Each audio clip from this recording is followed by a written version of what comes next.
Hi viewers, Mallu ടാക്കീസിൻ്റെ മറ്റൊരു എപ്പിസോഡിലേക്ക് ഏവർക്കും ഹാർദമായ സ്വാഗതം. സിനിമാ രംഗത്തുള്ള പുതുപുത്തൻ വാർത്തകൾ, റിവ്യൂസുകൾ, ഗോസിപ്പുകൾ എന്നിവയ്ക്കായി ഞങ്ങളുടെ ചാനൽ ദയവായി സബ്സ്ക്രൈബ് ചെയ്യുക. രാഹുൽ സദാശിവൻ, അതെ, മലയാളത്തിൻ്റെ ബ്രഹ്മാണ്ഡ സിനിമകളായ അല്ലെങ്കിൽ ഹൊറർ ത്രില്ലേഴ്സായ ബ്രഹ്മയുഗം, ഭൂതകാലം എന്നീ സിനിമകൾക്ക് ശേഷം നമ്മുടെ പ്രിയപ്പെട്ട ലാലേട്ടൻ്റെ മകൻ പ്രണവ് മോഹൻലാലിനെ നായകനാക്കി രാഹുൽ സദാശിവൻ സംവിധാനം ചെയ്ത ഡിസയർ ഏറെ എന്ന റിലീസ് സിനിമയുടെ റിവ്യൂ അനുഭവമാണ് ഇവിടെ നമ്മൾ പങ്കുവെക്കുന്നത്.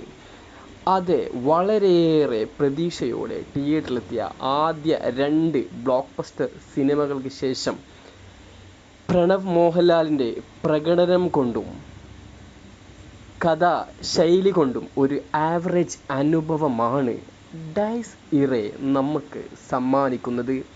പേടിപ്പെടുത്തുന്ന രംഗങ്ങൾ ഉണ്ടെങ്കിൽ തന്നെ ഒരു പഞ്ച്, അല്ലെങ്കിൽ ബ്രഹ്മയുഗം, ഭൂതകാലം ഒക്കെ നമുക്ക് നൽകിയ ഒരു പഞ്ച് അല്ലെങ്കിൽ ആ ഒരു കിക്ക് ഓഫ് നൽകാൻ ഈ ചിത്രത്തിന് സാധിക്കുന്നില്ല എന്നത് വലിയ പോരായ്മയാണ്.